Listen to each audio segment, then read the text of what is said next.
Good, I'm here to talk all about the weather, which is beautiful. It really cleared out quickly from Long Beach. We did have some fog and haze, and it just kind of looked very misty. But now that's all cleared out. I couldn't find the word what I was looking for. 74 for the beaches. Downtown Los Angeles, 78. 86 degrees will be the high in the San Fernando Valley. High Desert, 81. 89 Inland Empire. Orange County Inland, 79 degrees. Ginger with traffic. Don't you hate that, too? We talk for a living, and we can't find that right word. Hey, good morning to you, Mark. Good morning, everybody. One thing we know for sure, we have some SIG alerts. We're going to get to them in just a second. I mean, they didn't officially issue one for this, but they might as well because we know it is a fatality crash investigation. This is actually a live picture of it. Every time it freezes here and there, but it is still the best look at it. 57 northbound side of Ktladt Avenue, where you see now it's a couple of the right lanes, but also the on-ramp and then the exit that is closed. So you see the arrows down there right above where it says 21. That's the on-ramp, right? But then you see the far right lane where the CHP cruiser is kind of askew. That would be getting ready to head over to the exit, all shut down because of this fatality. It was a pedestrian who was on the freeway actually when the crash took place. This one is our SIG alert because it's a fuel truck involved in this wreck, 60 West before you get to the 15. So we know that they're keeping carpool 2 left lanes closed here until further notice. That's a really big deal, a lot for them to clean up. And as we look here at LA, we know that 405 freeway heading southbound side. So in Van Nuys, right, maybe about Van Nuys, in Van Nuys, we have that situation where there was some debris that a vehicle hit, and then the calls came out and a lot of response by the CHP. But so far, it looks like more than anything else, we're looking at some really heavy conditions. That stretch of the 405 freeway at about Sepulveda Boulevard is where we had that incident, but everything is now to the shoulder. All right, guys, back to you. More construction will soon be happening at LAX. Some airlines are being diverted to other terminals as preparations are underway to demolish and rebuild Terminal 5. KTLA's Jennifer McGraw at LAX with the details. Jennifer, good morning.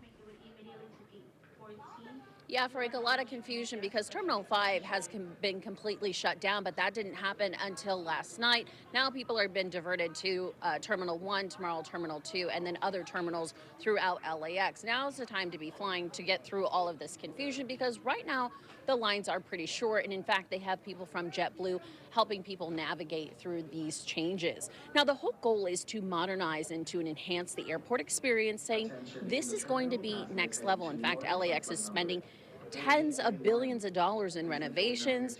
The airport officer manager says this marks a pivotal moment in our journey to deliver a world-class experience, meaning it will also hopefully run more efficiently and seamless for travel. This is all ahead of the Olympics. They hope to have that terminal open for that, again, that world-renowned experience. But in the meantime, confusing for flyers and congested for multiple airlines now using the same terminals. JetBlue, American Airlines, and Spirit will now operate on the opposite side of the airport with other airlines. Until the new Terminal 5 opens, check-in and ticket activities will have the following changes. JetBlue now operating out of Terminal 1. Again, Terminal 5 is completely shut down. Spirit Airlines will operate out of Terminal 2 beginning tomorrow, and American Airlines will operate out of Terminal 4 beginning October 28th. We spoke with multiple people this morning. Some say not confusing at all, others say still confusing and still sending them to Terminal 5. A little bit confusing in addition to already having to board a plane. I get an email yesterday morning, literally the day before, without any reference to Terminal 5 at all, and the gates over there was very strange. And unfortunately, the JetBlue people on the other end of the phone didn't know any more than we did, so it was confusing for everybody, and they were frustrated trying to help us. So, but as I said, things kind of got straightened out today. I think a little better planning would have been helpful, though. Hopefully it's a quicker process and easier for everybody, smooth sailing. And of course, some initial hiccups over these next couple of days, especially overnight as they transition from Terminal 5 to now Terminal 1. Hopefully they'll have it ironed out in the next couple of days, but just a friendly reminder, Terminal 5 is indefinitely closed, probably for the next 2 years. We're live at LAX. I'll send it back to you in Hollywood. Jennifer McGraw, thank you. A flight headed to LAX returned to Omaha, Nebraska after a technical issue may have led the pilots to believe there was a security incident on board. According to FlightAware, the American Airlines jet operated by Southwest took off around 4:40 yesterday afternoon. It returned to the airport 20 minutes later. The FAA says there was a problem with the plane's phone communication system. The pilot declared an emergency and turned around after being unable to contact the cabin crew and hearing knocking on the cockpit door. The knocking was the cabin crew attempting to make contact with the pilots.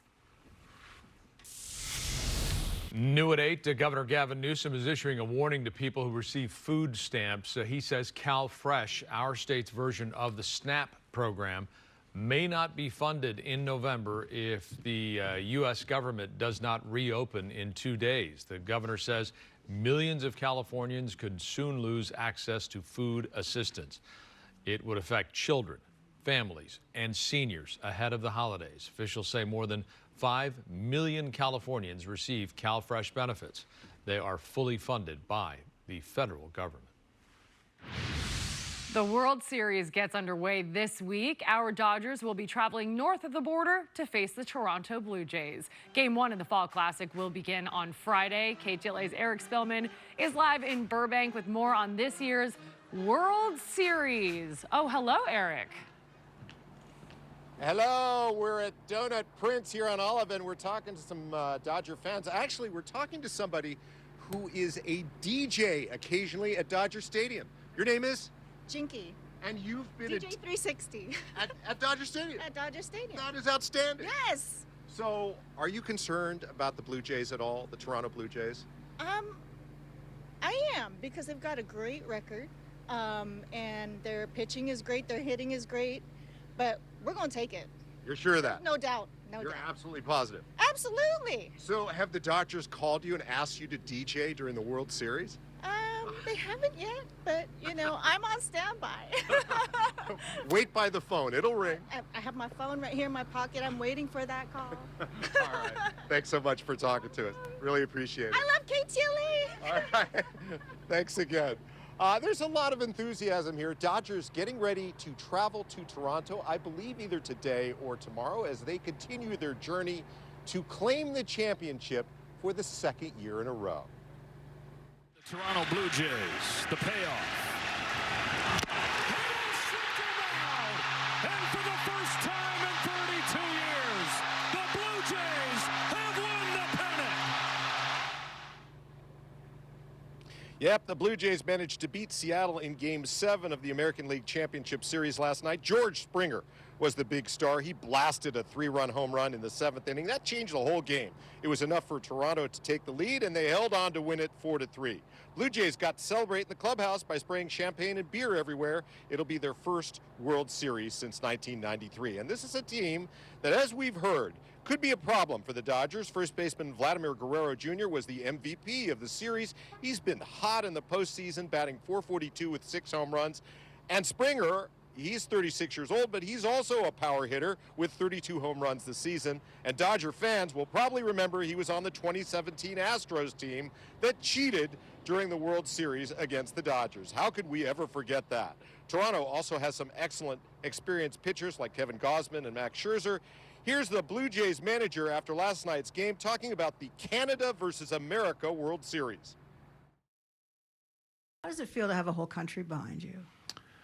Special, you know. We're the only team that gets to experience that, and we're the only team that has the following that we do and the viewership that we do. You know, I think guys don't realize that sometimes, but from coast to coast to have, you know, this team to grasp onto is really cool. The Dodgers held a workout yesterday at Dodger Stadium. They actually put the Blue Jays-Mariners game up on the big screen TVs in the stadium so that the Dodger players could watch. By the beginning of the World Series on Friday, the Dodgers will have had a full week's worth of rest. All right, let's go over the World Series schedule. And unfortunately, Toronto has the home field advantage. Games 1 and 2 are Friday and Saturday in Toronto. Games 3 and 4 are Monday and Tuesday of next week at Dodger Stadium. Game 5 will also be there if necessary. And if this series goes longer, Games 6 and 7 will be played back in Toronto Friday, October 31st and Saturday, November 1st. Why does Toronto have the home field advantage? Why? It's all about their record during the regular season. Toronto won one game more than the Dodgers did during the regular season. so they get the home field advantage. You see why every game matters, Frank? That's why. We'll send it back to you. That's real close to officially. Why are you getting so angry, Boomer? You know, here's what we should do. You know, there were times. Go ahead. You go ahead. I was going to say. You asked me a question. You won't wait for my answer. I don't want your answer. That was a comment. George Springer, right? The guy who hit the home run last night. He was the cheater. He was one of the Houston cheaters. So what we should do to remind him of that is when he comes to bat, we should all bring our trash can lids and bang it every time he comes up to bat. Rattle his cage. Exactly. Let's rattle his cage. Let's remind him of those cheating ways that got him the MVP You know how and he got will him be the reminded? championship. What's that? He will be reminded by the crowd every time he comes to bat at Dodger Stadium by some very loud booing. I guarantee you that. But it would be more clever if we, in fact, if it would be a great promotion for the Dodgers. The Dodgers.